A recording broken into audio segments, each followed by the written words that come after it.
Welcome to That Davis Show. I am your host, Kenneth Davis. Follow me at That's Davis. Of course, you know the executive producer of That Davis Show and Flipping Friends whenever we record another one of those.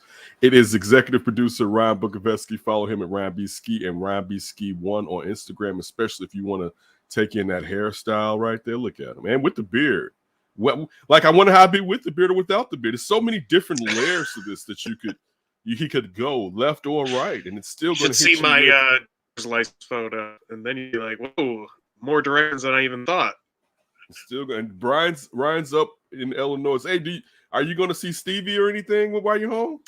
Yeah, I'm going to try to. To for sure. I'm going to do a Chicago sweep, I guess. What I'm planning on doing this weekend.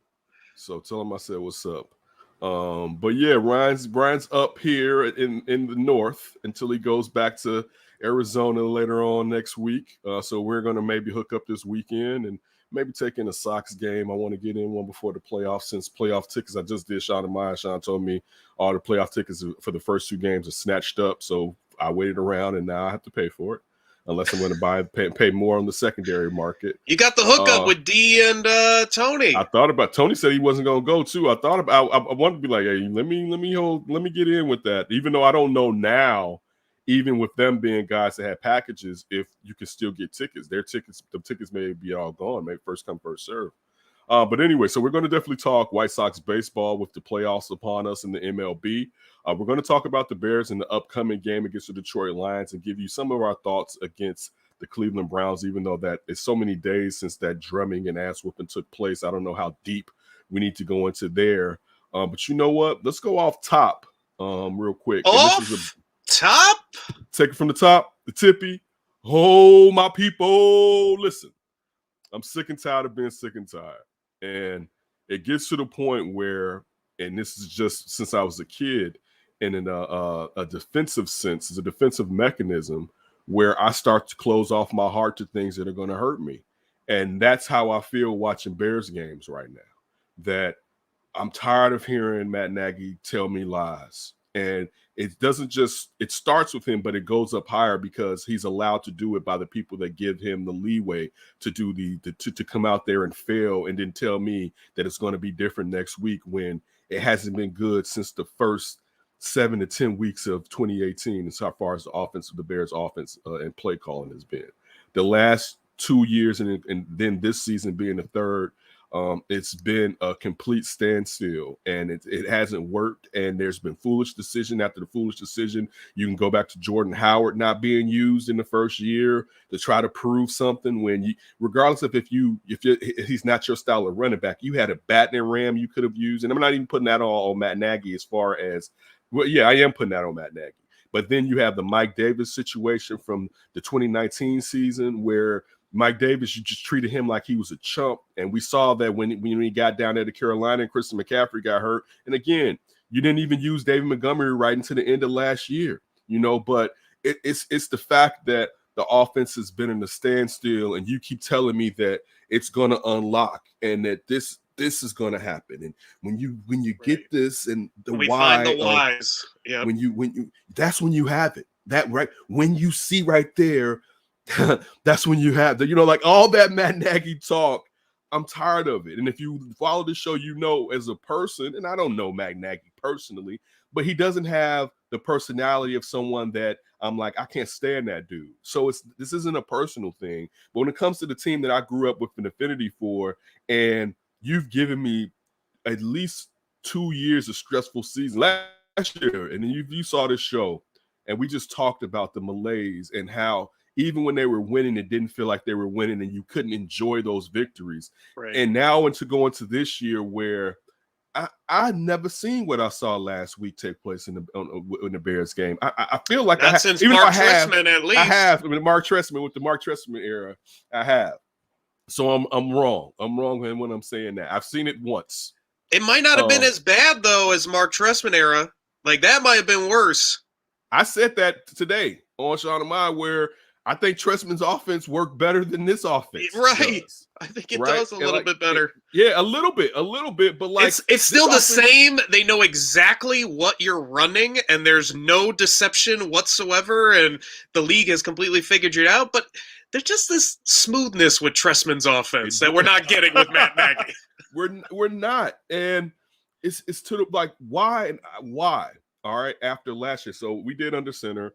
It dropped today. It's Siafa is on Fridays, the lead anchor in NBC Chicago. Also, we had Alex Brown on, and just some of the. I asked Alex Brown this, and Alex Brown is funny. So we're having a show, and we ask him about Ryan Pace, and he's basically like, I don't think Ryan Pace should be fired.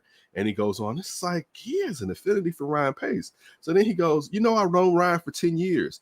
And it clicks. I said, he was down there with the Saints when Alex was down there, right? That's right. So and Siafa starts it, but I cut it off, and I'm like, you were down there when he was the personnel development guy. Right, like that. That's why you're giving Ryan Pace a pass. Right. That's why you're giving him a pass. He's your guy, right?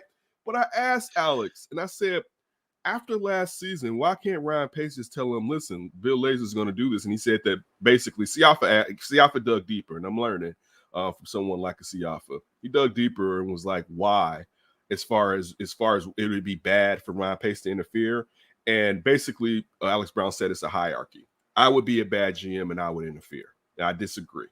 When you see last year that Bill Lazor had a much better understanding how to run this offense than Matt Nagy does, how to get this offense to move consistently and have a rhythm, and how to take advantage of the talents that you have on this offense. There would be no way that I would put my own job in the hands of Matt Nagy again, when it comes to play calling.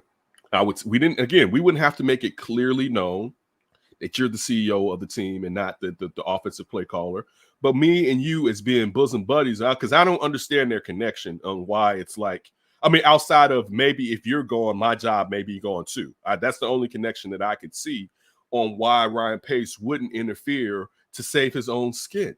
All right. And just to help the team that he put together, like you don't want to see Darnell Mooney go out there and score touchdowns, and the Allen Robinson, who you brought in, David Montgomery, who you set up to succeed. You got rid of Mike Davis because you didn't want to have any threats whatsoever. Now, clearly David Montgomery's a stud, but you didn't let him earn it. You moved everything out the way so he can earn it. So he can have a job. And then the guy that you have running the team didn't even put him in there and use him right. So, like, you're not frustrated watching this take place, and you have people in the building that I'm not saying Bill Lazor's a world beater.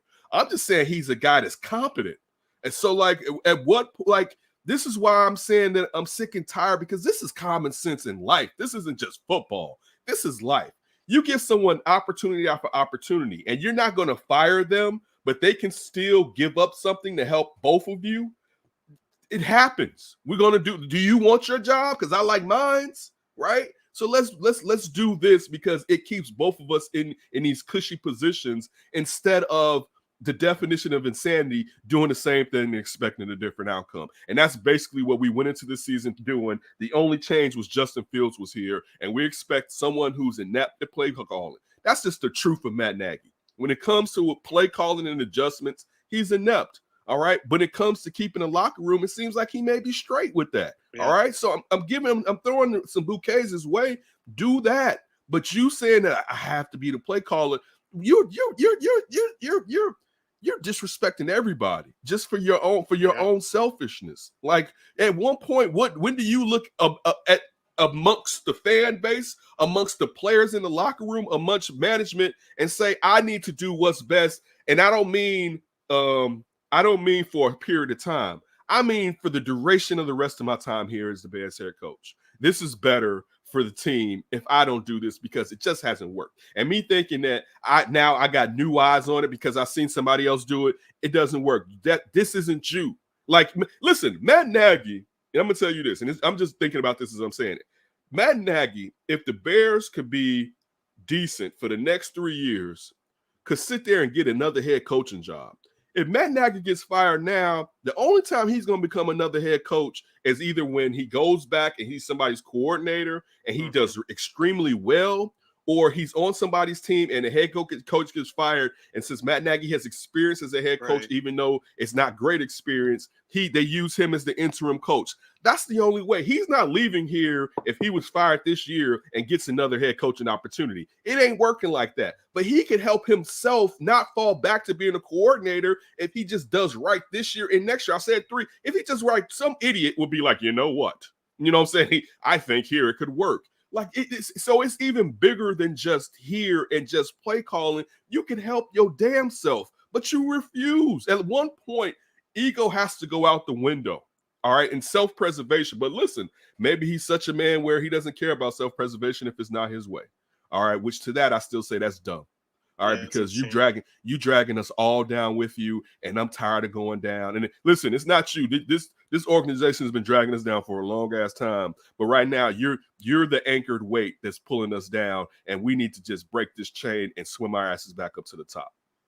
And to your point with Ryan Pace coming down, I think there's a little justification there because I wrote it in my preview of We Are Regal Radio for this Bears-Lions game. I mean, it's hard to go too deep down the list of things you need to do when you're making the dumbest football 101 mistakes. And when he's just doing a game plan where we're not running the football, we're not moving the pocket, we're doing exactly what we were doing if Andy Dalton was there with the precision passing and the short, even having the 5 wide out, spread it out. You got to make a quick decision fast so you don't get lit up. That's the whole point of that protection. And Justin Fields is clearly not at that point. If I'm Ryan Pace, I'm marching down to Matt Nagy's office. Like, what the hell is this game plan? Like, it's one thing if the game plan doesn't work, but we don't have an exact issue with the most simplest things. Like, there was chipping, there was help from the running back. We moved the pocket.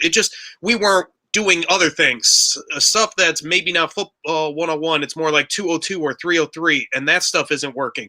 But when you and I, the fan, anyone could just sit there and watch and be like, oh, we're not helping our quarterback whatsoever with the play calling or adjustments, it makes no sense to just continue to run out that game plan. You need someone, because it's a head coach, you need someone to come down and be like, what the hell are you doing?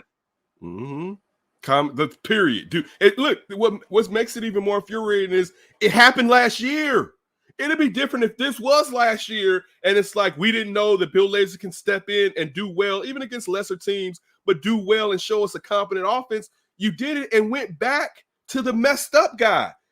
That's ridiculous. Like, and that goes to ownership. Why are you allowing them to play with us in this team like this? Like, they haven't done enough to say, you know what, you guys for the last decade have done a terrific job, and these last couple of seasons have been hard. But look at the 8 years where you guys were on the top of the game. I can understand then. You know what I'm saying? I can understand being like, I got to give them a little bit more leeway because look at the history behind of what they've done. This is a guy that he's coming in and he's failed outside of 70% of the first season. All right. Right. And 70 might be high. I was about to say, outside of that, it's been on offense a failure. Like, and they have this 6-game losing streak, and the ownership is like, oh, well, we saw them working behind the scenes, the cohesion. Right. Like, you talk about that history. That's what they're going off a 6-game losing streak history as reason to continue with this foolery. Great point. So yeah, I'm sick and tired, and we'll dive more into the Bears and our thoughts on the upcoming game, and if Brian has anything he wants to add from the Cleveland fiasco. But I want to turn to something on a lighter note, something on a happier note. I did enjoy seeing the Sky of one beat the Connecticut Sun in the first game, but I watched last night and they lost, and I had my son watching part of it with me. Asking him, do you know who that is? And he's like, yeah, that's Candace Parker or whatever. And then I asked him, do you know that because of that Adidas commercial? And he was like, no, I know it. And I was breaking down to him, how important and how joyous it is that Candace Parker decided after playing at a storied WNBA franchise. I know the WA has only been around for like 25, 30 years. But when especially since the Comets are defunct.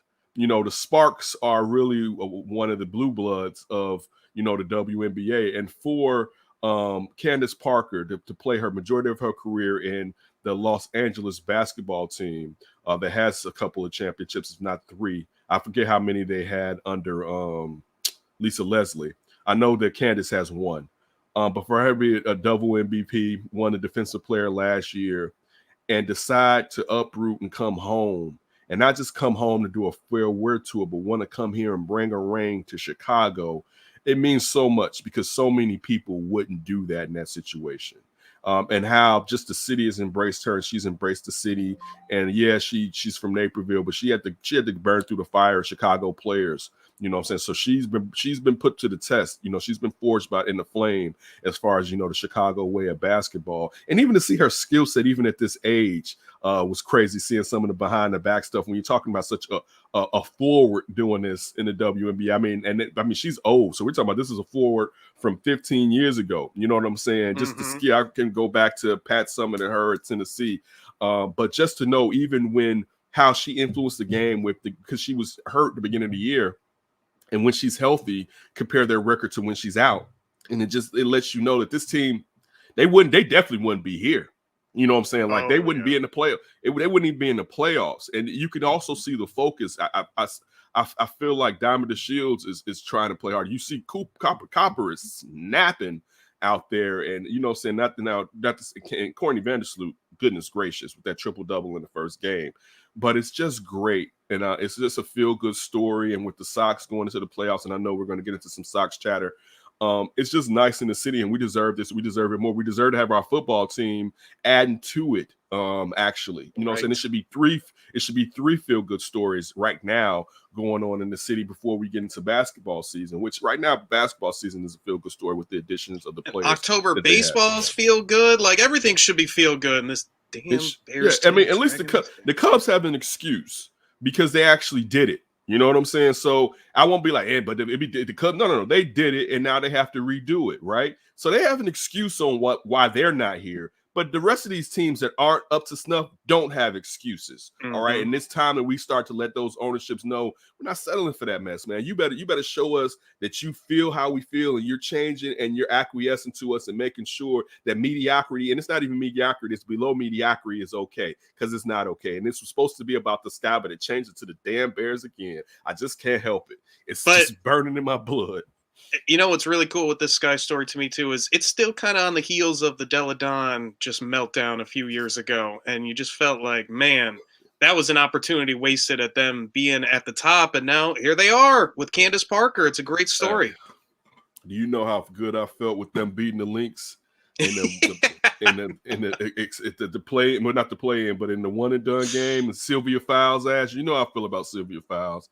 You sit your ass down, Sylvia Fowles, for leaving here. And I know it's different management, different coaches and all that, but still, her and Delle Donne bailed. All right, I thought that team was going to be here kicking all types of tail.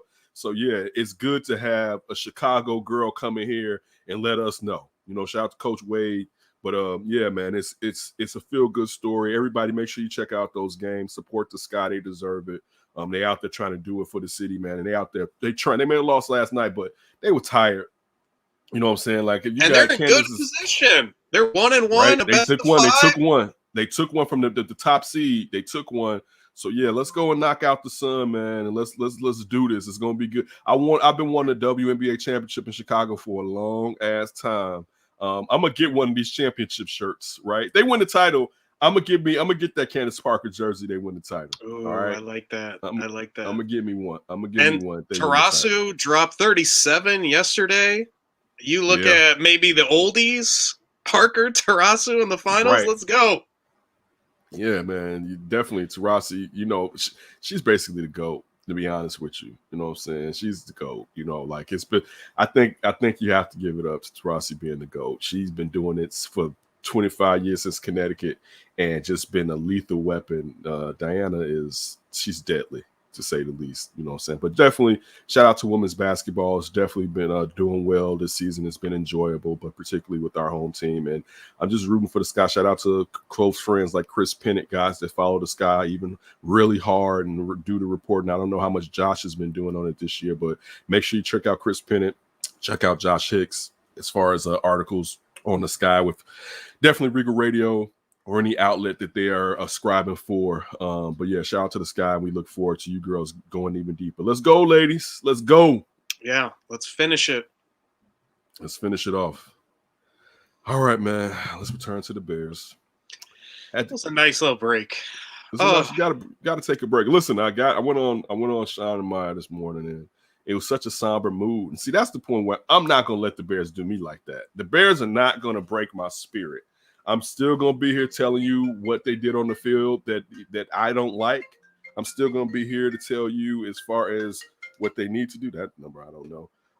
But as far as giving my heart to just losing, I'm not. You know what I'm saying? This is going to be done from a scientific level and not from a feelings level. You'll see when it changes. You know what I'm saying? Where, you know, I'm still going to be riled up, but like, I can't, I mean, because they don't love me back.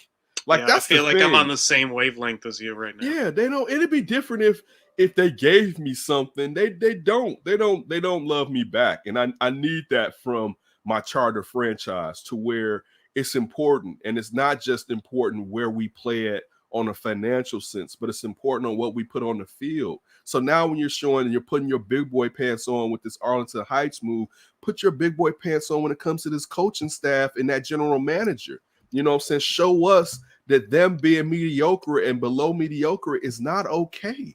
You know, like we're not gonna. You did it before with Trestman and Emery. Right. All right, do it. And you didn't give Trestman and Emery none of this money that you've spent on this. You know what I'm saying? You were tearing it. Don't forget, part of the reason why that John Fox initial Ryan Pace teams were so bad is because the defense had been torn to a sutter, right? Like they didn't have the talent initially, John Fox first year here. But then you started to see that Vic Fangio with a couple together of players on the defense had a system that it was like, whoa, that defense may be something. You started to see it the second half of that first season of John Fox's tenure. That it was like the defense, they may be able to, they gelled, you know what I'm saying? And then that next year you saw they were a top 10. They were like number 10 in deep. This is before, of course, the Khalil Mack situation. But it's just. But that system you're talking about, like, I think that's what's driving everybody nuts. Like, we've known for years now, you don't force players into a scheme. You get a scheme around the players that you have. That's how you win in the NFL, period. End of story. The greats, that's what they're doing. And we get Justin Fields, this thing that we've been finally, like, so happy with the franchise. And what do? Bear style. Try to jam him into this scheme that's clearly not working with these horrible play calls with no, there's no consequences for any of this from upper management. They are still doing everything ass backwards where it's like, oh, we have to trust the coach. We have this coach. We need to have this trust. So we have this perfect syncing up of ownership, management, and coaching when it's just wrong. And any football idiot knows, hey, maybe we should do things that Justin Fields does well instead of doing things that he's still learning how to do. And now we're making our top pick look like he's going to be wasted. We're hearing headlines already of, should he demand his way out of Chicago? Like, if you're management, wake the hell up. You're doing it backwards again. Fix it. I agree with you again. That Dan Orlowski, Stephen A. Smith discussion was ridiculous as far as a rookie in the NFL forcing his way out. Right. And I think Orlowski used the fact that Josh Rosen, how he was done, that the flip side, Justin Fields can force himself, which is just like you. Look, sometimes this is where you need a producer to be like, hold on, guys. All right, this isn't going away. I will say this, though. Like, you're right. They need the producer. It's way too much. But I think as Bears fans, we could totally see that in a couple of years if they just keep doing this BS. And if he shows something and it's like, I don't even want to think about that as a possibility. This shouldn't even be on. Like, we should be ready with the contract number 2. This isn't the NBA where you have to sign that first deal out of your rookie contract because it's so much more money than if you went to another team. This is NFL, and any team could come and see something in Justin and see the fact that the Bears did him dirty and say, listen, we got offense here already. All we're missing is that guy under center. And we believe that perhaps you are that gentleman. You know what I'm saying? But right now, I don't think that's going to happen because I don't even think it's ridiculous. Because either what's going to happen is either either whoever's in charge of this offense, since Matt Nagy wouldn't tell us, exactly who's doing the play call, whoever's in charge of this offense, if they don't get this shit together, they're going to be gone. And I know this. I could say that, and people be like, well, Kenneth, you said that last year. They had it last year. They're not. Listen, City ain't taking that 2 times. I'm going to tell you that right now. And I don't think ownership thinks that is silly enough to believe that. I mean, somebody's going to have to fall on the sword for this one. You know what I'm saying? It can't be an assistant coach. No, it can't be the offensive line. You can't put Juan Castillo and say, oh, well, Juan Castillo, it's on you. No. We had the greatest developer of talent, but we found out he's the problem. So we need to get rid of him and bring in somebody else. Right. Now you can't use the Helford thing like you did with the offensive line. Right. Laser. He had too much Gibbs in him. That's the problem. Right, dude. No, Matt Nagy, you're gonna have to step out, and you're gonna have to pay for the fact that all you had to do was let Bill Lazor do his job. Like it's so ridiculous. All you had to do, all right. Like how many times do we have good offensive play callers that are head coaches that still give up the play call so they can think about the whole entire team? You know what I'm saying? Like we've seen it. Look like at guys that are actually, Mike McCarthy in his prime. I was thinking about. Listen, that's exactly what I was thinking about was Mike McCarthy. Even though perhaps Aaron Rodgers was kind of like, yeah, you better give up that play call because you're not doing enough. So that's why I didn't say it. At the time, he was considered this offensive guru. But now we know a little bit more. So that's why I was like, but he still ran the team successfully, giving that up, like because he had Aaron Rodgers on his team, right? Hey, but if you're Matt Nagy, give it up. Let Justin Fields become Aaron Rodgers and just do the Mike McCarthy thing. But you should have known that last year. So wait. Now I'll say this: you got a new toy. You think this new toy fits, so now you think your offense may work. Your offense has never worked. Like yes, last year. We didn't get to see perhaps if it was work due to the faulty offensive line, which did improve at the end of the year against lesser teams, right? But still, that was really under Bill Lazor and you. And the part of you was when it started to get stagnant again, when you started running your stuff. And if you, in your heart of hearts, you know that, but you still let your ego block you from succeeding this year by taking over the play call again, which it made no damn sense whatsoever for you to be allowed to take over the play call again. Look at the Rams. They were with Todd Gurley on one leg and Jared Goff, and they were expected to be a great offensive team. Right. And Sean McVay makes it work with whatever he's got. Kyle Shanahan makes it work with whatever he's got. Like, I'm sick of, last year would have been good, but he didn't have the offensive line. This year it'd be good, but he didn't have this. Oh, it would have been good, but we didn't have the It's just like, dude, can you ever make it work with what you have? Like, bad, so sad. I didn't get, and our listeners didn't get how you felt about the Cleveland game. On various platforms, people have probably heard what I've had to say, but let's find out some of your thoughts on that past game that took place in Cleveland. A slaughter. Oh, man. Doghouse. I felt like Justin Fields, honestly. Like, I remember just turning off the game and just, like, thinking about it like, boy, did they even chip or move the pocket once? I just didn't remember seeing any of that. I remember in that second half, the Bears pass rush looked great in that first half. And then Cleveland's like, hey, let's do some draws. Let's do some screens. And just none of that from the Bears. And this is Stefanski from your same division. You're the guru. Stefanski never got the guru label. Mm-hmm. And he's coming in and doing exactly what you need to do, building an offense around his quarterback skill set and what his line and running back and receivers can do. And it just felt like one of those games where you really bludgeoned as a fan because you just know that, hey, there's some good on that defense. They can really rush the passer. When Khalil Mack was hurt and they were still doing their thing and Robert Quinn was actually looking like the free agent you paid for, you felt good about that, but you just knew that eventually they're going to wear out with the way that offense was going. And that was 2019. That was the second half of 2018. That was 2020. I mean, that was all of that just in that one game. Just like, oh, we have just seen this so much. You just felt like you were surreal, like Twilight Zone. Like, this cannot be the same thing that I'm seeing all over again. Just crazy play calling. Nothing's working on offense except David Montgomery, but we're not going to give him the football. It just felt like one of those games where, like you said, sick of being tired. Like, that is That is the microcosm right there. I just wanted to wash my hands of the Bears, honestly, at that point. Like, and it was also familiar too. Like, we beat the Bengals barely, and we didn't know the Bengals were a team. Maybe they kind of are a good team. They're 3-1. I don't know. We'll see. But you come back against the Browns, you just felt bad feelings for the Bears, and then it looks worse than you even thought it could. And on top of it, now you just like have to lick your wounds and get Detroit in here, and they'll probably beat Detroit, and it'll probably be ugly. And they're just that team that's going to beat some of the really bad teams, but they just can't help themselves and beat any of the good teams. And that's just the part that's so. I've seen enough of this. And if you have a coach and GM that can't take you to the next level against good teams, they got to go. Mm-hmm. That's facts. That's facts. They need to, but again, ownership is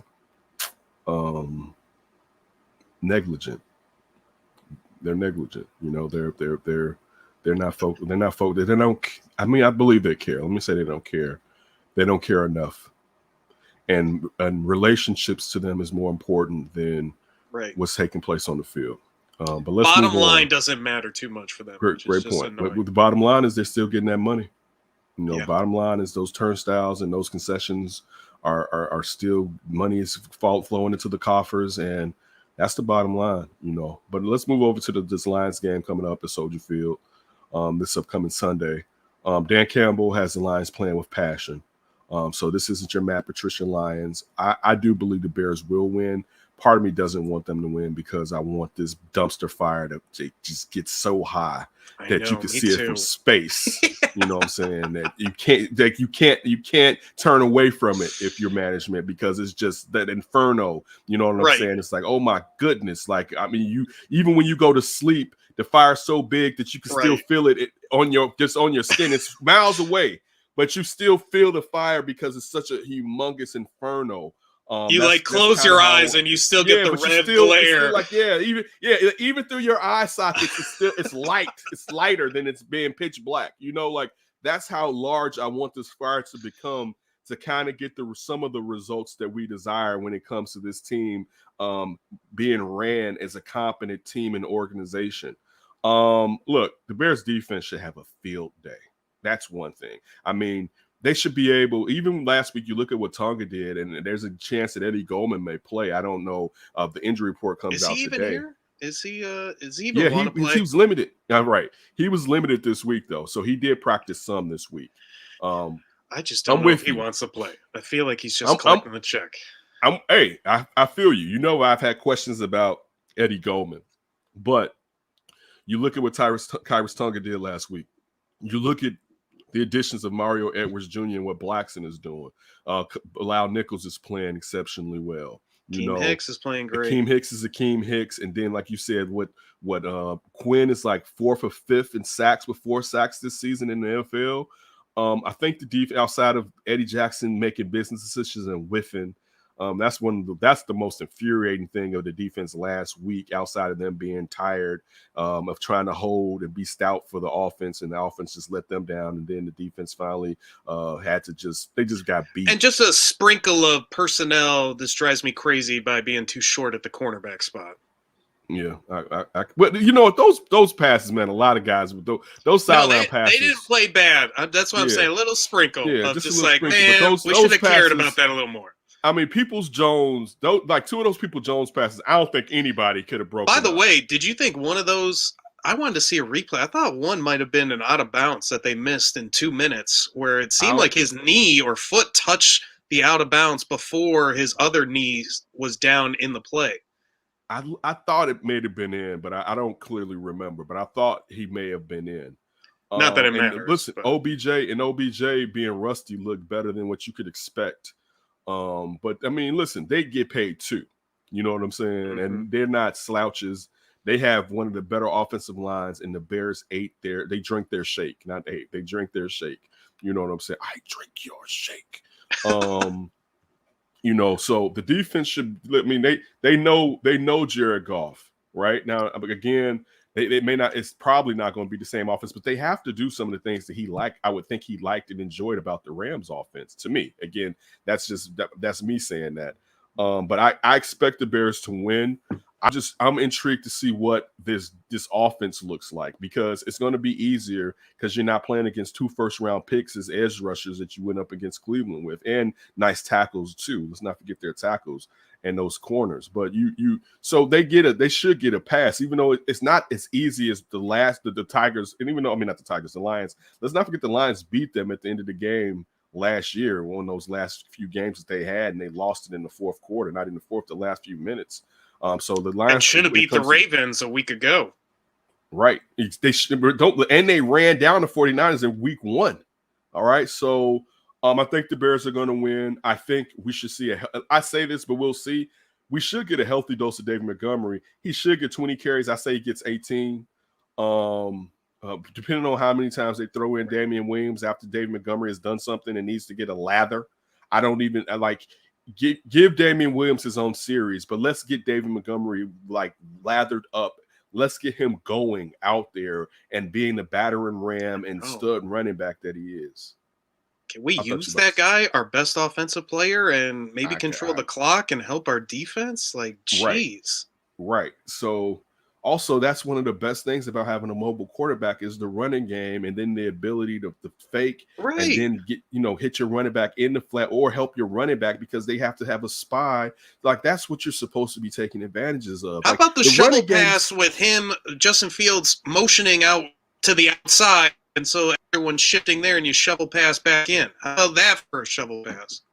Right. So I think because of what happened last week, the offense will be better. We don't know who's calling the plays, which is ridiculous. Just own it. You're an adult. Own it. All right. I think they'll win. Again, a part of me doesn't, because what does that do as far as the true outcome of this season? This season is still early enough that you may be able to do something depending on if Larry Borom and Larry Borom will be back. We don't know about Tevin Jenkins, but if Larry Borom is as good as some people believe, and you can at least get one tackle back, you know what I'm saying? Then the excuses lessen as far as personnel, but the talent is there. The offensive line is beat up. That's one thing. Offensive line is beat up. But if you can fix the offensive line like you did last year, and if Jason Peters maybe conditioning is an issue and he can get a little bit better, I don't know how much he can get better being as long in the tooth as he is. Mm-hmm. But there's still a chance to salvage this season. And I just don't feel like they are, but it's still so early. And I know they have a horrendous schedule as far as the competition comes up after this Lions game. But you can still, because of the amount of talent that you have on this team, have a chance. You won't beat all those teams, but have a chance to go in there and upset somebody. And maybe out of 6 games, you get 3 of them. You know what I'm saying? Which then you're sitting there and you're what? You're 4-4? No, you're 4-5. You know what I'm saying? You still have a chance at 4-5 to do something this year. You know what I'm saying? So, I mean, I could hope for that, but why hope when my hope has just been pissed on? You know what I'm saying? Because you're not trying to do the best for this team. You're not. That's a fact. When it comes to what's best, it's a man out there, and his last name is a reference from a beam weapon. All right. And you're not implementing him. And I'm talking about Bill Lazor. That's the best option. And that we're crazy. We have to be around here talking about Bill Lazor like he's a world beater, but it's once again, the bear bar that's so low. That low bar. Right. So, I have them winning. As you said, I don't think it should, I don't even know if it's going to be a victory where it's a hard victory. See, I feel like it could go either way. Let me say that. I don't have a real prediction. It could be a game that's a hard-fought game and the Bears pull it out, and you feel like, damn, the Bears should have been much better than that with the team that doesn't have the amount of weapons that the Chicago Bears have in Detroit. Or it may be a game where the Bears just come out on all cylinders and it's a lie being perpetuated that this is truly who they are when they just faced a team that couldn't really match up against them at this point. And matchups. It may also be matchups, even compared to the 49ers and to the Ravens. The Bears may have better players matched up against the Lions than those players at certain positions. So that's what I'm fearful of. That on Monday, what I'm fearful of is more so the Bengals win. You need 4 takeaways, and you win by a field goal. I guess the other way, if they just come out and stomp the Lions, it would be fool's gold, but there might be some real gold in there maybe. Like maybe that can start up something, because maybe that means Bill Lazor's the play caller or something like that. If they come out and win 20-17 with like 4 takeaways and the Lions just Lions and lose the game, I mean, it's just like you got to feel even more hopeless, don't you? Like you can't even stomp the bad team in your division. The problem with this, though, Ryan, is this. Last year when Bill Lazor was doing fine, you started seeing the creeping of Matt Nagy back into the offense. Right. And I got to be a play caller. I got to be. I think you should do this, right? Like, just, hey, Bill, hey, right here at this position, I would probably do something like this, and just taking it back, slowly, methodically, snatching the play call back. And so, like, this is early. So what? By week 10, it's back in Nagy's hands, basically. I'm like, how can I have faith that this is the last time he's going to try to do the play call? So that's where I feel you. And common sense should dictate he should never be allowed to do it as a Bears coach again. But they allowed him to do it already again when he should have never been able to do it again. So, I mean, I'm just trying to use common sense because they lie to me. You know what I'm saying? Real quick, they'll lie to all of us. But yeah, I think they're going to win. I think finally we'll perhaps start to see some separation with our receivers. I wonder partially how they're going to move Justin Fields around, even though, when you're looking at the front 4 of the Lions, it's not really something like, that they're not going to bring back the ghost of Robert Porcher.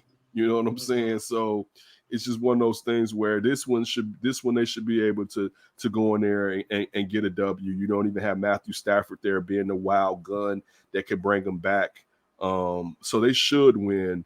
But it's just still, what does that victory truly mean? And I know, Ryan, you said that it could be the start of something. I'll love to eat crow, and it's the start of something. And like I just said, it's still so early that you can turn this year around, all right? And it's not like you're playing with a team where the cupboards are bare. The defense is getting older, but it's still a nice defense. You know what I'm saying? You still have Mooney, you still have A-Rob. The offensive line, scheme-wise, you're gonna have to scheme this O-line and help this O-line until those youngsters come back. And that's even if they come back and they're as good as they can. And I'm not saying they won't be good, but as good as they can be, just being rookies that didn't even really get a time to really get the rust out and learn the system all the way. So I have them winning, but again, I guess we'll discuss. Scary thought. Scheme up for the offensive line. Right. That's hard right here. That's something that we've never seen. That's scary. I guess next week we'll come back and we'll decide and talk about how the offense looked and what we think. Hopefully it'll be in a positive manner. And if it's in a positive manner, hopefully that'll matriculate throughout the rest of the season. But I don't have faith right now that it will, because looking at the past 3 seasons, it really hasn't, when Matt Nagy has been in charge of the play call.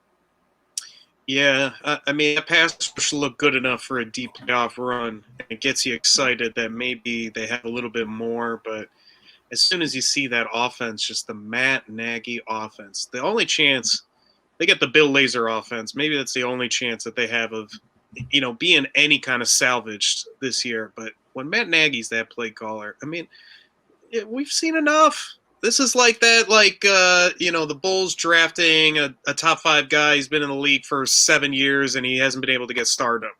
At what point is it just ridiculous to give up on that hope and start being realistic? Like Matt Nagy, he may be a good head coach. He is not a good play caller, and he is not good at putting a game plan or a scheme around the talent that he has. He needs players that fit what he wants to do. And now, for sure, we know that Andy Reid did take back play calling.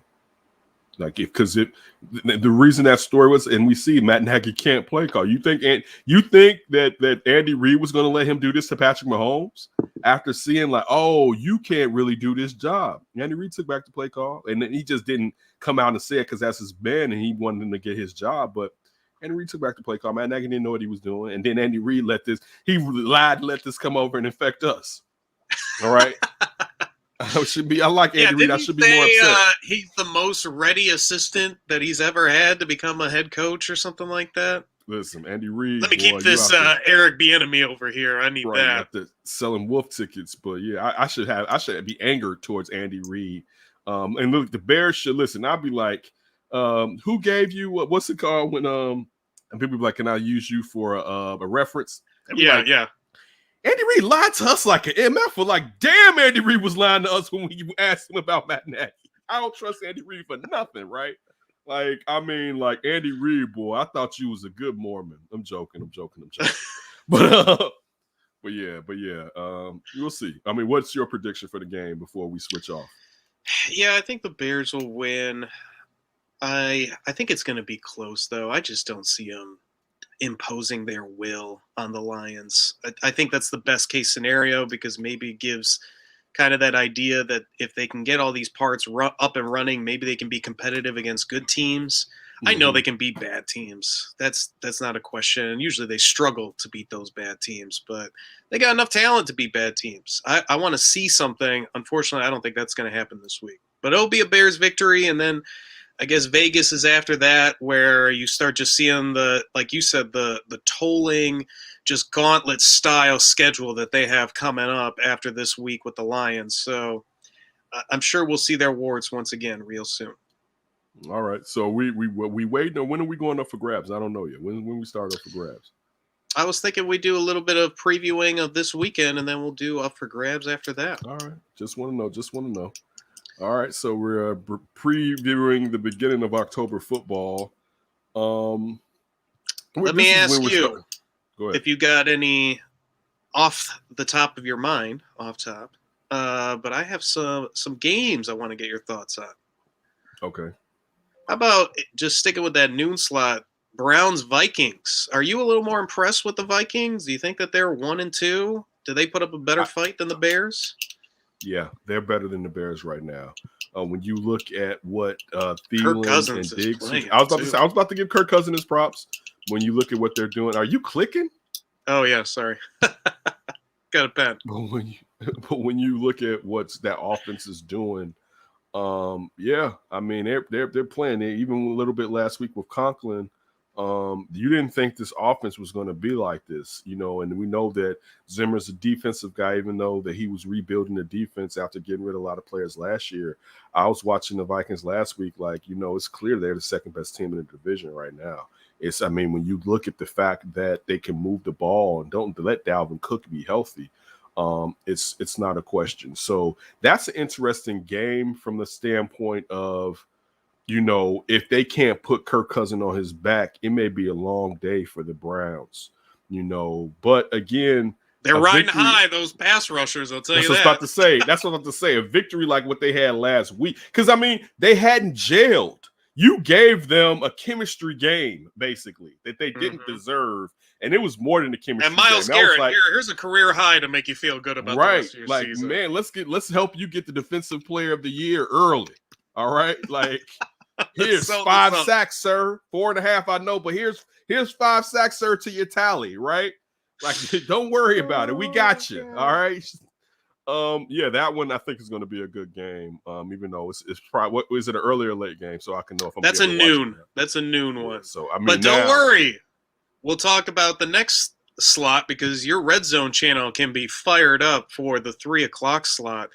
I'm just going to read off the games because I think we could basically talk about all of them to a certain degree. You got Cardinals at the Rams. You've got the Seahawks at the 49ers. You've got the Ravens 2-1 going to the Broncos who are 3-0, and that line is even right now. And then you got Steelers going to the Packers. All in the 3:00 time zone. I have Ravens beating the Broncos. With the injuries at wideout that the Broncos have, I know Patrick is doing well. That you said the Cardinals against the Rams. I got to go with the Rams on that one. You know what I'm saying? I'm gonna go with the Rams on the Cardinals. That's going to be entertaining. That's a tasty one right there. That's going to be entertaining to say the least. I see an interception or 2 right there. You know what I'm saying, for Kyler Murray. Definitely one. All right. You said the Seahawks are playing. They're playing the 49ers. We're gonna find out something about the Seahawks in this game. I think even the 49ers too a little bit. I think this is kind of a prove-it game for both of them. I can agree with that. And listen, going to let you know how wrong I can be. You said last week, sorry, that the Chargers KC game, I said they was gonna get their asses kicked, the Chargers, and they won. And you said you didn't see that game was gonna be. You thought the game was gonna be an even game when it comes to those offenses at least. And shout out to you for when you said that. So yeah, I'm gonna go with what you say. It's a proven game for both of them.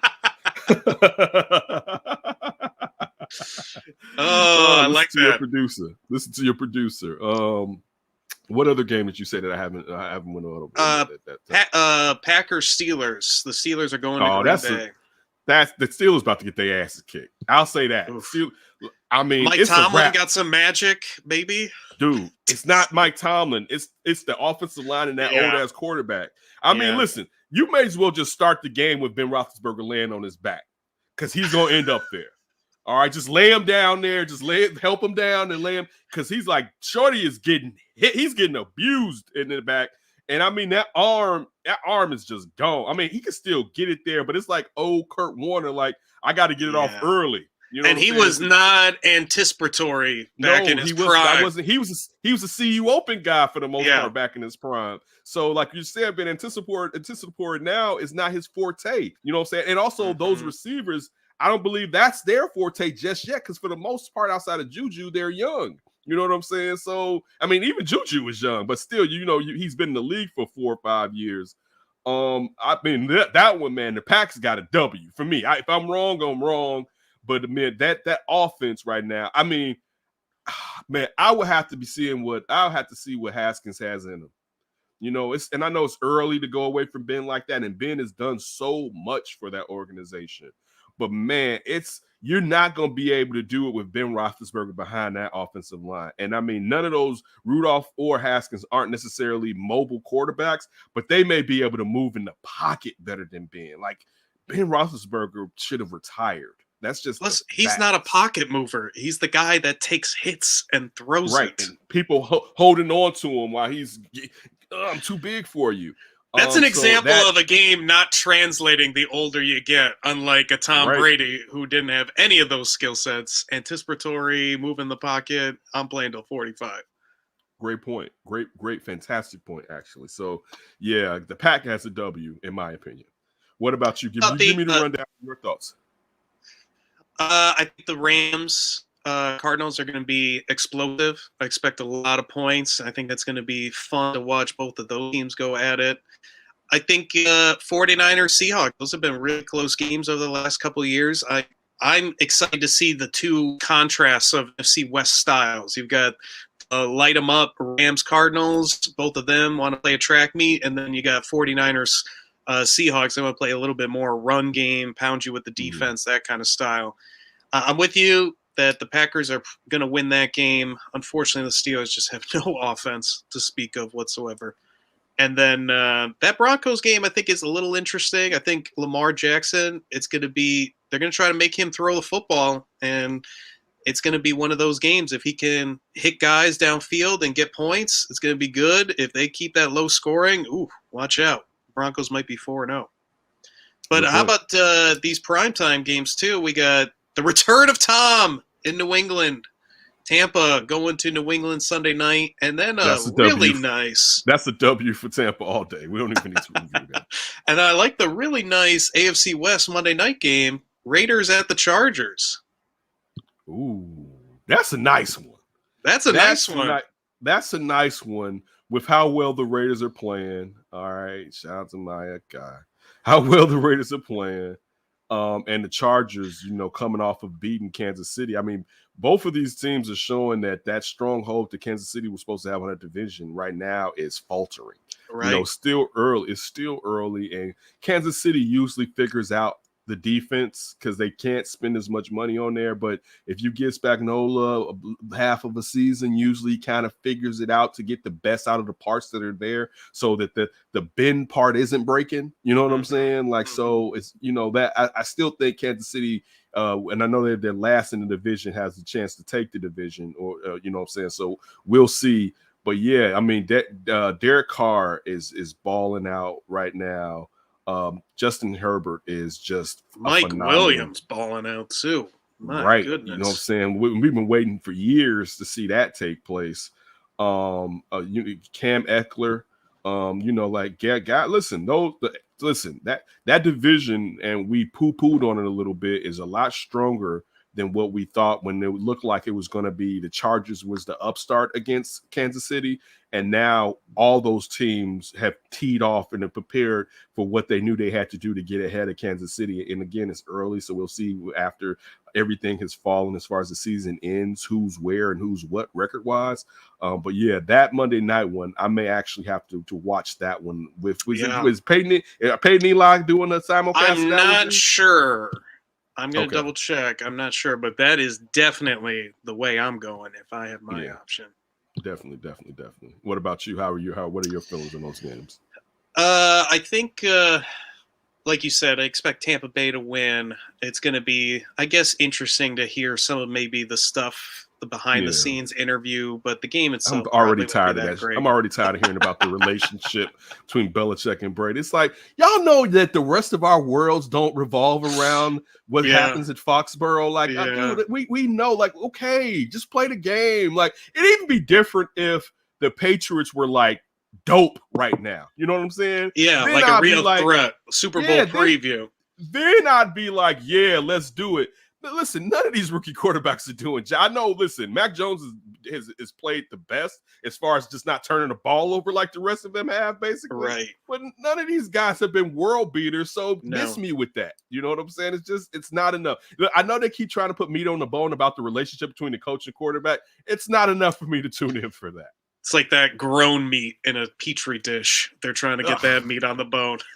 But I like that Chargers Raiders. Like, I'm getting old school feels on that Monday night. Like, it feels like that AFC West. That is the old school. That's what you usually would see in the Monday night game. That's true. That is some old school, or it'd be like KC in one of those teams. But that's some old school. I always seem like the AFC West would be in Monday Night Football. That's correct. That's a good one. I like how that all those teams have different styles. I feel like they're all kind of similar. They want to run the football, beat you over the top with their weapons and play good defense. But the Chargers, I think, a little bit more spread them out.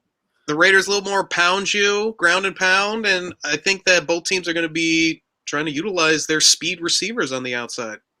Yeah, that's good and all. You shouldn't have won last week, right? I ran your ass. Dude. Wait. That's the way my team's been performing every week so far, sir. I ran your ass down, and you know it. No, you beat me by 9 points. All right, when it wasn't supposed to be that close, and it wasn't supposed to. The only thing that messed up was your defense wasn't supposed to play as well as my defense. One. That's when I was like, damn, who am I playing against? I was like, no. I'm like, damn. I was like, Cleveland's defense, because I don't even watch fantasy during the Bears game. Really, I don't key in. I'm focused on the Bears game, right? And my son's asked me, I'm like, I'll turn to it in a minute. I need it as a distraction from the I'm bad. like, I know. I'm now, because if it's going bad, I don't want to know right now. But I'm like, I know my defense is killing. Then I go and see you had the Saints defense. Yeah. And the crazy thing was, I was going to pick up the Saints. The week before, but the Cleveland was rated higher. So I was like, all right, you want to just fiddle, just leave it alone or whatever, right? But so boy, that one that's the way victory. My team is performing. Nah, buddy, that one right there, because you were supposed to beat me by like 20. Top points of the weekend. I ran that ass. All right, we'll hopefully we'll. All I feel is like you gave me your best shot. I was able to stand in the ring and take it. Okay, mother effer. All right. You better destroy Dirty D then. I don't know, because I got a straight team, but it's not D got y'all. You mean like your team is nice? I give you that. He was 95 point week. He is not unbeatable. I'm not, dude. He was leading the league in scoring before you won last week. But anyway, as we shift, all right, let's get to the best segment of the show. Let's go up for grabs with Ryan B. Ski. Ryan B. Ski, what you got for me? Wanted to get some baseball in there, White Sox, because like we talked about earlier, besides the sky, there's no real championship lusting until the White Sox get started in October, because the Bears certainly will not be supplying that to us this year. And all the question is around right now, at least for an individual, is that playoff rotation and Carlos Rodon. So I want to know what you make of Carlos Rodon's start on Wednesday, and what is the playoff rotation to you at this point? I thought the start was excellent. Still, and he mentioned it, it's about how sore he's going to be. Of course, he said that the first day he's going to be sore. It's about recuperation. I did say this, O'Shawn and Maya. Depending on how far the Sox go, I start him once a series. That's it. You don't have to worry about coming back in the series. So you still get your extra days or whatever. We'll figure it out because you don't want him 4 days after. You know what I'm saying? Like he needs 6, to be honest with you. You know what I'm saying? And if you prolong it, he's another added weapon. I mean, you're talking about a 2.7 ERA this season, I believe. He has 132 innings. Last year he had like 18, if that many. I mean, we need him. All right. Like when he's on, him and Lynn are the best pitchers in his rotation when he's on. And you could say that about Giolito, but Giolito's all a little bit about like this. Rodon, Lynn, Giolito, Keuchel as one of those bullpen starters. Is that how you line it up against Houston? I would go Lynn, Rodon, Giolito is what I would probably do. I'd be tempted to go I would be tempted to go Rodon, but I think, and I know he needs as much rest as possible, especially when we're talking about playoff intensity. You know, so this isn't a regular inning right here. So he needs as much rest. And so I'd go with Lynn first, then I would go with Rodon, and then I would go with Giolito. You know, because they wanted to go the other way and go Giolito over Rodon. But to me, when healthy, Rodon's had clearly a better season than Giolito. You know what I'm saying? Like Rodon's stuff has been nasty. And Giolito's, you know, he's been nasty. That changeup is, you know, when it's biting, is one of the best in the major leagues. But still, you know, you just don't know sometimes what you're gonna get from a Giolito. You know, so consistently you don't know sometimes, even though I know he's been pitching better. And then of course you have all those bullpen guys, and you could just you start Keuchel, you give him maybe 4 innings, and then it's a bullpen game if you have to go 4 deep. You know what I'm saying? Like that's kind of the way I would, even though I mean I didn't think about Cease. Because like how I would do it, you can tell me how you feel. I would start Lance Lynn game 1. I would go Giolito game 2. And just because I'm a little concerned with Rodon's health, and I think, like you said, he needs longer rest, but I also like him more, I'm thinking Dylan Cease game 3 with Kopech. Like Dylan Cease 4 innings, Kopech right after. It's almost like combo starter. And if we go to a game 4, I'd rather have Carlos Rodon start in that game than, let's say, Dylan Cease. I can understand that. I would want to go the way that I said. And I would maybe 4th game, you probably wouldn't do this. I would probably go Cease 4th game. And with if you like have Lance to Lynn or something. Right. You know what I'm saying? I would probably go that way. Just because I think you need the Rodon game early. Remind you, he's probably not going to pitch again to the playoffs. So he's going to have the rest. Time. He's going to have the rest.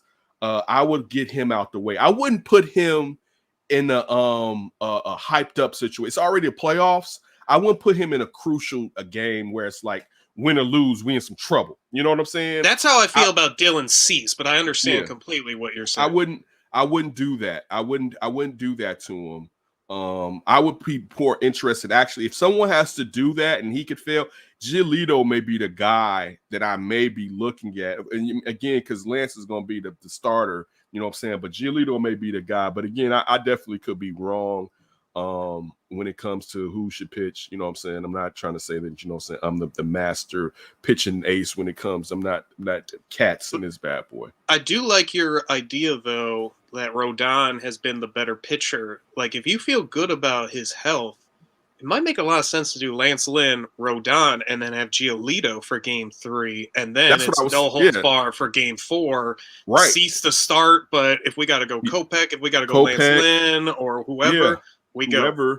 Yeah, Because I'm thinking go like that. Rodon, you probably almost have to keep Kopech as like he's going to go the same day Rodon goes, Right. as just in case. Because if Rodon Oh, can only give you 4 innings, don't forget Ray being a long guy. So Ronaldo Lopez. I mean, now it's the playoffs. Lopez has been playing very well in the playoffs. That's a different animal. Hopefully, yeah. Ray he can sustain his performance into the playoffs. But pitching wise, they have a lot of options. That bullpen Bummer has turned it around. To Paris sitting there been helping.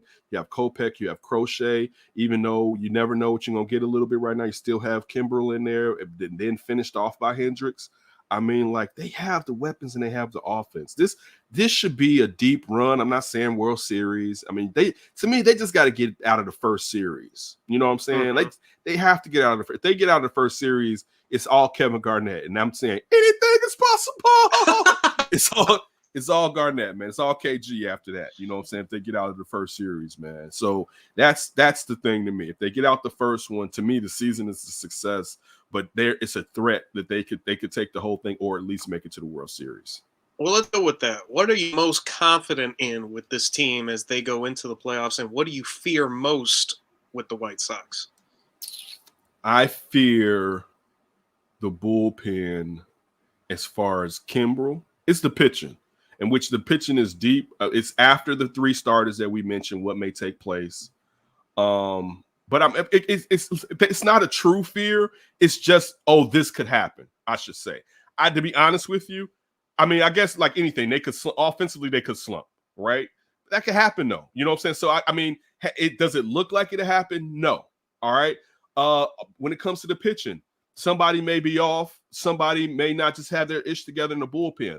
But I mean, they have enough starters where that shouldn't be an issue. They have enough bullpen arms where really it shouldn't be an issue, to be honest with you. I guess I'm afraid perhaps defensively that may be a problem. That it may be that everything else is clicking, but just from some poor fielding, it may cost them a game or two. So that's probably, if I have to have a fear, it's defensively, maybe they may not be able to get it done would be my fear. What am I most confident in? I'm most confident in the everyday players. I mean, I haven't had this type of talent. Kind of like overall. Yeah, I haven't had this type of talent on the team. Home for the most part, homegrown. I haven't, you know what I'm saying? So and then on top of that, you got this generation's Connie Mack and Tony La Russa. So I mean, as far as the planning and execution, I'm confident in that because you got TLR back there. I mean, you got Tony La Russa, you got TLR back there. You got Rick Hahn as far as amassing who's going to be playing in these series. You know what I'm saying? Rick Hahn should be executive of the year. I'm confident if they get out this first series that they can make a name for themselves going into next year. And when I'm saying that, I'm not saying World Series champions, but I'm confident that they'll be even more than they were this year, a team that people will be like, you got to watch out for the White Sox because they're talent laden. There's no really gaps in this team, to be honest with you. It's just the only gap that this team has is that it's baseball.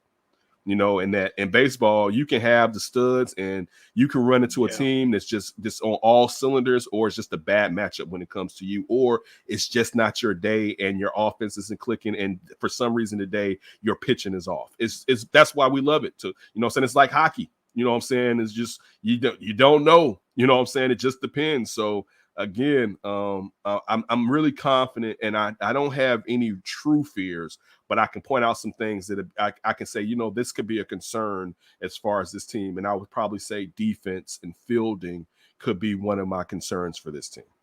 Yeah, I like that. I think the defense is number one. I think it's going to be a really good playoffs.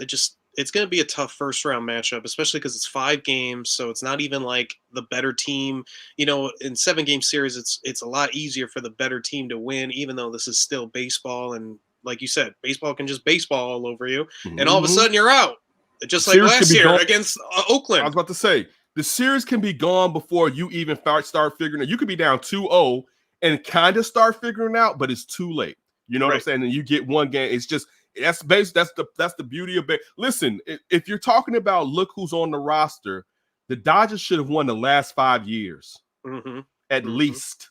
You could go further than that. But that's the beauty of baseball. You can have all the studs you want. But when you get into the playoffs, look at the Cubs. You know what I'm saying? Like you can have a team with the whip. In baseball, it does not guarantee. It definitely benefits you. It doesn't guarantee that you're going to walk out with the World Series trophy. It doesn't. That's just one of the great things about it. And it still comes down to execution. And I think that's where a team like the White Sox, it's unfortunate that they have to play the Astros because they're playoff laden. They're pretty hard. They've been through the wars. So this is going to be one of those teams. Yeah, exactly. So this is going to be one of those series, like they're going to have to earn it. They're not going to be given anything. They're trying to prove something too. They're trying to prove that the cheating wasn't the major aspect of them winning, or the major reason behind why they won. It was the talent and the know-how. So we'll listen. This is a good series. This is a good series for the Sox to start off with. It would have been great if it was a cakewalk, but they need to be tossed into the fire. You know what I'm saying? They need to be tossed into the fire. And at least it's not the one and done type fire situation. Right. So I'm amped. I'm about to flip into Sox mode. Don't call me. Leave me be. All right. Honestly, with this bad Bears football, I am welcoming October baseball. Like, give me something to distract me from this vomit that I have to look at. So that's why we're leaning on the Sky and the Sox to provide us with some type of pleasure. How about the Sky just winning that championship and baton handover over to the right. And the crazy thing is this. So in 05, when the Sox won, the Bears almost won the 05-06. Yeah. But I didn't want the Bears kind of to win that one for several reasons. Because as a Cubs fan, do you know how they would have defecated on our World Series if the Bears had won a Super Bowl? Dog, you know how big. I don't care. I'm gonna tell you this. I don't care what team you have in Chicago, let's just say you really love. No championship will be forgotten as quickly if the Bears win a Super Bowl after. Yeah. All right. Yeah. That's going to. Right. Oh my God! Just picture it right now. I would lose my mind. The Cubs won. Who cares? The Bulls won. Who cares? Right, dude. You could put NBA championships. People be like, man, but that Bears Super Bowl victory. So I'm just telling you, like it. So the Bears don't. So now the Sky. I mean, I'm not trying to disrespect the Sky, but it's a niche sport, even though it shouldn't be. So it's not like it's gonna just blow away the White Sox World Series or whatever. But no, I think it'll work perfectly because, like you said. The Bears, they overshadow, but it's like if everybody else wins besides the Bears, it's all just like, oh, we're all a team, a gang of Chicago. Yeah. But then the Bears win, it's like, oh, we don't give a damn about. Do we have other sports here? Right, Is it not just football? Dude, if the Bears were contenders for 3 seasons, you can stop playing damn near all other sports in the city. Because the conversation would be like if they had what Green Bay had up there, like they have no other sports, they just have the football and it's fine. It would be if the Bears were Green Bay, we would be so. I mean, not in a positive way, so sick of football talk in the off season. Just I'll be like, damn, we're still this heavy on football, like. Dude, and that's the worst. I don't know. I think it might be the opposite. We might see people comatosing in the street, just like loving football talk, just trying to breathe it in. More. That's what makes the whole thing with the Bears so bad. It's this sleeping giant that they refuse to wake up. Right? Like they refuse to let sleeping dogs fly. Own it so they hard. own it. They own it already. That's without even trying. They own it already, but man, oh my goodness. Listen, I can't wait. It may not be on the lakefront. I'm sure. Listen, like they're gonna run into a run. It may not be this decade. They're gonna just run into a run. They're just gonna have a great quarterback at one point, or just like the 80s. It's just gonna be the 80s. A coach, something. They're gonna run into it. But I'm just telling you, like, if you go through a run where the Bears consistently have a chance to be a Super Bowl, there is nothing in town that's going to be. So you are rooting for these White Sox to win in October, and then you got to rooting for Bears to make sure they lose by February. Otherwise, I don't have any. No. This is not the 05 Bears. I don't have a threat. I know I'm enjoying. What if they become the Sky? They go 9-8, get into the playoffs, and go on an unbelievable run. who's the Candace Parkers? Is but Justin's the Candace Parker? I take it then. I mean, they don't. because he somehow injures Matt You know the problem Nagy, with and then that? Bill I was Lazor about is to the say, play. you know the problem with everything you're saying? Matt Nagy. Bill Lazor will be Candace Parker and knock out a la Olin Krutz. Knock out Matt Nagy and be the play caller. Oh man, listen, great show. I always appreciate all the work you put into this show, Ryan. We'll be back next week. Also with some changes to Ryan's job, we may be bringing you some more shows weekly, depending on how things go, and depending on also what breaks. Sometimes we may just come in and do a quick 15 minutes if something breaks to give you our opinion on it. So always should be going live soon. Yeah, we'll be going live more often. So always check out that Davis show. We always appreciate it. Enjoy this weekend. Don't do anything stupid. Hopefully the Bears do get a victory, but let's not be foolish and think it's more than what it truly is. Go Sky.